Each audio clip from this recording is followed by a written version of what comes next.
Hello, everyone, and welcome to this week's edition of the Grain Gauntlet. I've got Hedge Plus owner Patrick Hayes here with me, ready to answer 5 questions.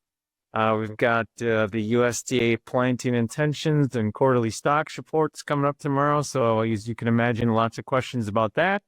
If you are ready, Patrick, here's your first question. All right, I'm ready. Let's rock. All right. Okay. What's going to drive price direction for corn and soybeans in the next month or so? A lot of different variables out there right now. It's pretty crazy. You got the war, right? However the war goes will help dictate which way prices go. If the war ends in the next couple weeks, more pressure on prices. If the war continues, much more upside potential for that. Weather in South America was seeing dry pattern develop in Brazil with the safrinha crop. This is a critical month for the safrinha crop. They usually lose most rainfall after May 1st. So if that monsoon ends early, devastating effect to you. We have our own planting that will be going on as we get going through April. Do we see delays in the eastern corn belt as forecasted? Does it stay hot and dry and the fires continue in Nebraska? So a lot of weather issues there. We have the USDA acres report, which, USDA can surprise in many different ways. So lots going on, lots of different variables to be fed into the computer to tell us which way prices will go over the next several months as we get into planting season in the Northern Hemisphere.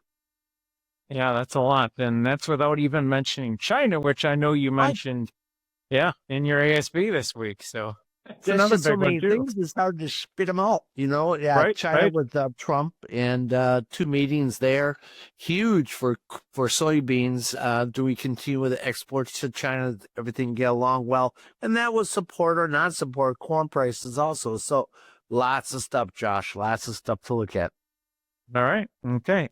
Next question says, with so many things up in the air right now, what's the best approach to marketing my crops?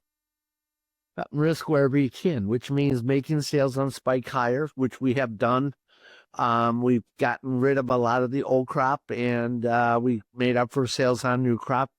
Hedge positions should be tied to lower risk. A long-term hedge position right now in corn is what we got going, whereas very minimal risk between now and the end of July because of a bought call and a sold call combination. So something that has minimal risk, but that leaves the top side open. So if this thing goes crazy, you don't want to have short futures protecting because now you're losing penny for penny to the top side. Some of the very minimal risk to the top side protect these better prices in corn. In beans, we're staying away from the hedge for the most part, using very safe positions that will gain good value over the next dollar higher because that can happen at any time with China. At the same time, making sales and being aggressive with sales. So it's got to be fixed risk. It's got to be safe because there's so many unknowns.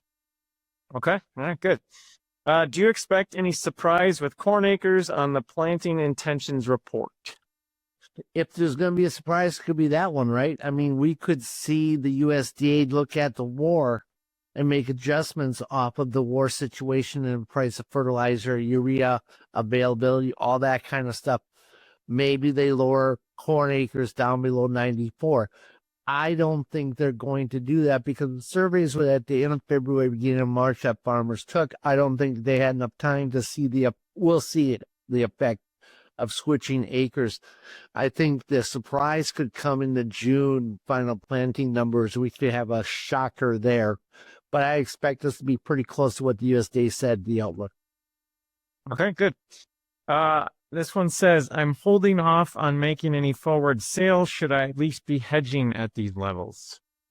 Again, hedge, but make sure that top side is open as much as you possibly can. Hedging is a great advice right now. To not make some new crop sales at this level, I think is a mistake. We got 480, 490, that area. If that's the worst sale of the year, yay, right? If that's the best sale of the year, thank goodness you made it.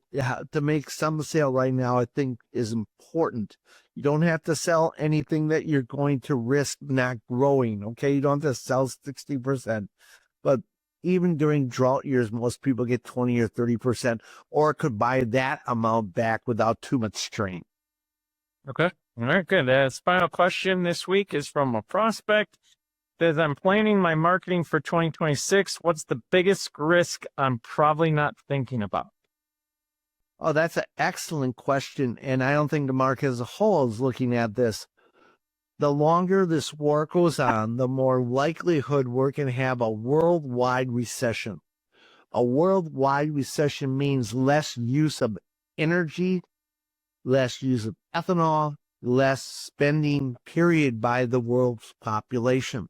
That means less demand for commodities. And so we could see prices go down even with just an okay crop if we go into world recession. This is really a scary time because this war is kind of a double-edged sword.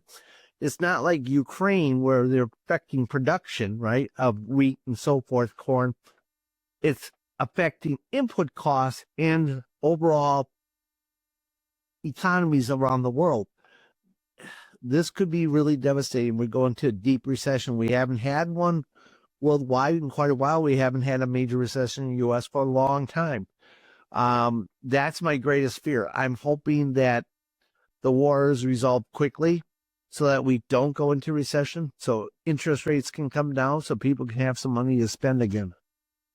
Yeah, it's a great point. I definitely think a lot of people are missing that because I think people think of the war, if it keeps going on, it's just going to keep driving oil prices higher, which, would presumably drive, corn and soybeans prices higher. But one thing I noticed in the past week, oil keeps climbing, and it's that impact that we're, the first week or two of the war, it seemed like corn and soybeans followed, but they don't seem to be falling quite as closely anymore. And perhaps, the possibility of recession is one of the reasons why. Yep, for sure. We got to keep a close eye on that because that is a major risk factor for everyone. Okay, good. Well, all right. Well, that's it for this week. Thank you for answering those questions. By the time most of you see this tomorrow, it'll be just ahead of the planted intentions and quarterly stocks reports. We'll be sure to have the results of those out to everyone right away as soon as we can, right after. Cool. Have a great week, everyone. Have a great week.